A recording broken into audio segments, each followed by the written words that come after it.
So what is Rebecca syndrome? And why is it incredibly likely that you either know someone who has it, have dated somebody who has it, or are someone who struggles with it yourself? And why is it that even if you don't have Rebecca syndrome, knowing about it can help you live your life?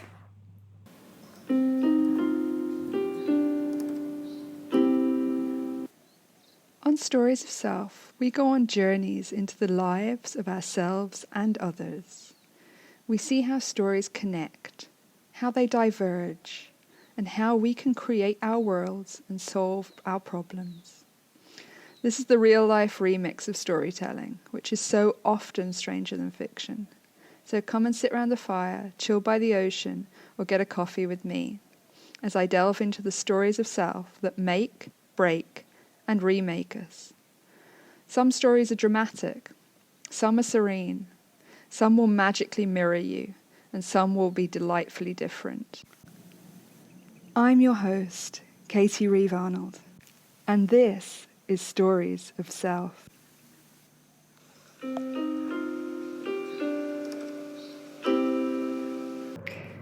As we create our own stories of self, there can be things that cross our paths to help us see ourselves more clearly. Those things may or may not be welcome. After all, it depends what era of our own self-evolution and growth we are in. We are all different, spending longer in some periods than others, or feeling a bit stuck, whether it is by our known choice or not. So maybe we are not moving through different eras much at all. Sometimes when we are stuck, we can have big resistance to accepting that we are, in some way, the architect of this stuckness. We are hiding from something, safe or comfortable in something, fearing the unknown of stepping forward.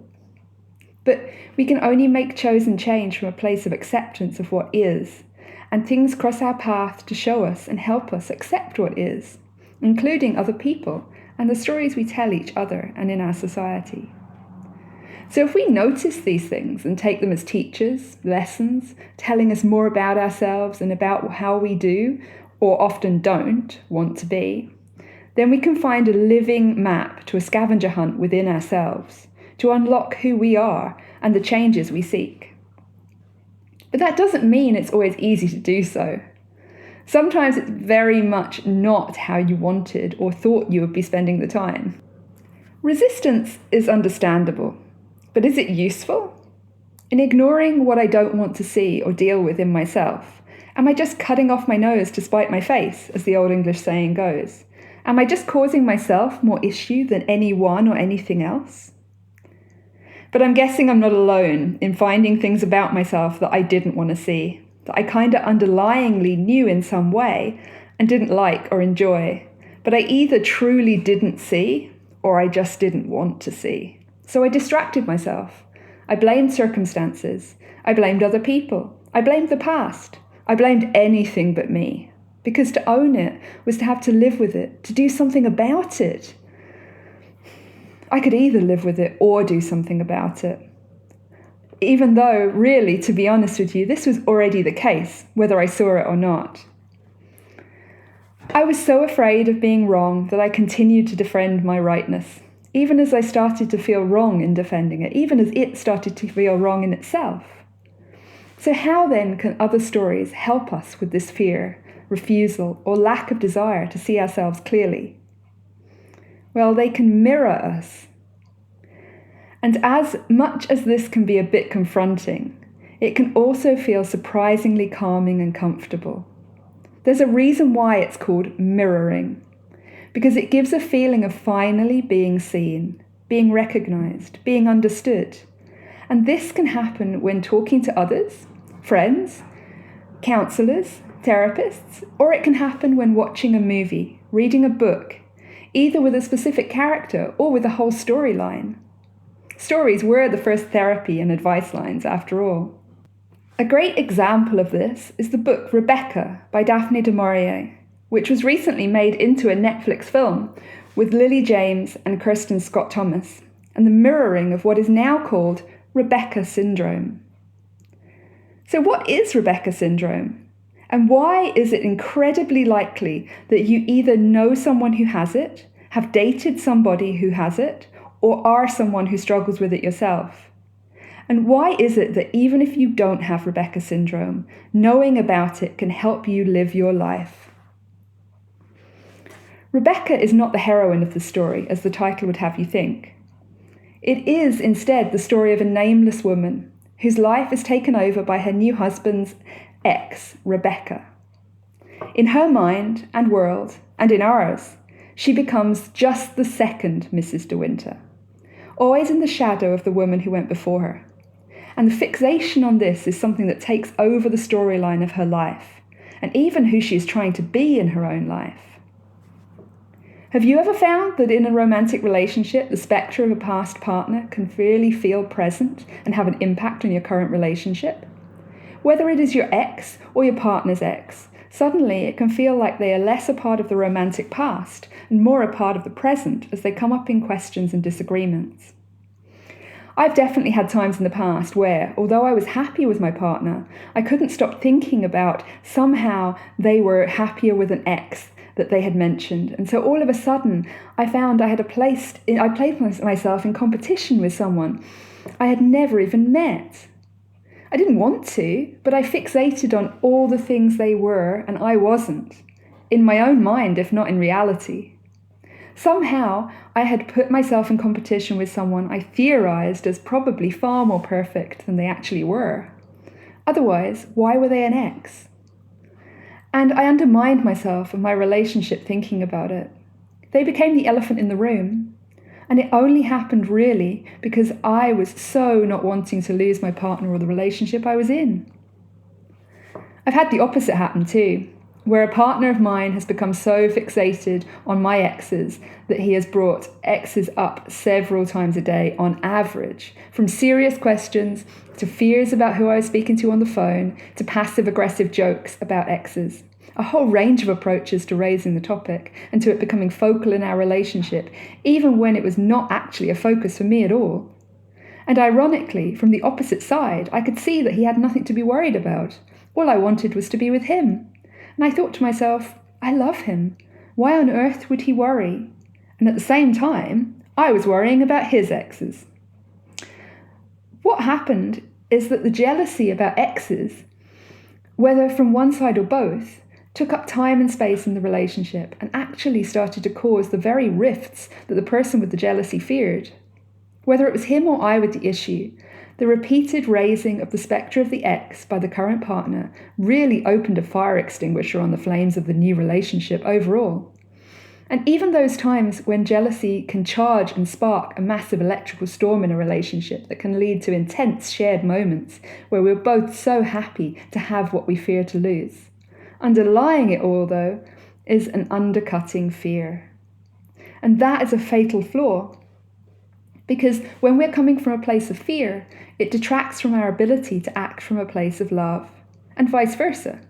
If we really can come from a place of love, we have less, maybe potentially even nothing, to fear.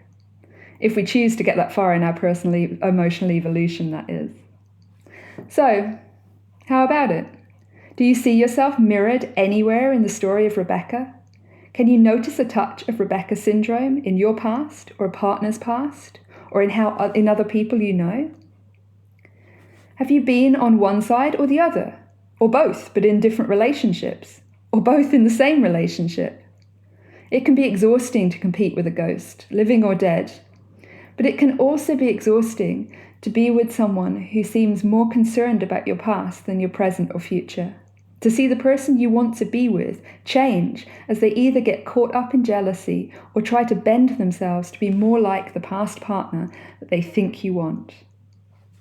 So does this feel true for you? Is Rebecca syndrome in your life somehow? If this does feel familiar, there are things you can do. The first thing would be to notice when Rebecca syndrome is coming up. And by that, I mean when the jealous and personal narratives around exes are coming up. Next is to recognize that no one wants to have these fears, thoughts, and feelings. Whether it's you or your partner or a friend, they don't want to be thinking, feeling, and acting like this. They are being driven by fear, and that fear was likely caused by something that happened in their past. Having them notice is the first thing, gently with compassion. Having them talk about what they are thinking and feeling is the next. Note that thoughts and feelings are not to be judged. They are not to be seen as right or wrong. They just are. And talking about thoughts and feelings should focus on I statements, questions seeking to understand as well. Rather than being right, we want to understand. And focus on compassion and kindness. Examples of this would be saying, I feel like this, or what do you feel? Really, it's important not to focus on you statements, which can sound accusatory. And examples of this would be, when you do this, you make me feel such and such. It can also help to delve into the past to see where these fears are rooted and what was the story we were in or telling ourselves at the time when those fears took hold. Because then we can start to appreciate where things have changed and where we have choice and self-determination of our responses and futures. All of this can be challenging to navigate alone, so you can always message me on storiesofself.info@gmail.com to connect and work on your own story of self, past, present and future together. So can you see now how being mirrored by characters or storylines can help us to see ourselves or our problems more clearly, can serve to hold our traits or our issues out at arm's length and show them to us at a distance where they don't really feel so threatening or to look at really. And in that, being mirrored can actually help us to know ourselves and others better, to gain new perspectives on things, and to maybe even notice and solve our problems. In that way, even if Rebecca syndrome is not and has never been an issue in your life, knowing about it and about the concept of mirroring in storylines and characters could help to unlock some doors in your life. Try it out. Think about some shows or films or books that you watch or read over and over again. Is there something or someone in there that you connect with? And are they mirroring your past, a feeling you have, a fear, a wish for your future, or maybe something else? Seeing these mirrors can commonly feel strangely peaceful or calming, as you find a connection you can't quite put your finger on, or you couldn't before you listened to this episode of Stories of Self. But you might also find there is something mirrored in a character you dislike or are averse to. In this way, it could be mirroring something from your shadow, something you fear to have in your life, something you learned was wrong, or do not allow yourself to consider or interact with. But shadow mirrors, projection and triggers are another story of self for another time. We are all telling our stories, and we are all telling ourselves stories about it all. Are you brave enough to walk with me into hearing, considering and understanding the stories we tell? Join me next time, where we'll be considering more stories and illusions and stepping into creating the freedom we desire. Every moment, we are who we are choosing to be. You choose. Choose you, because your story matters.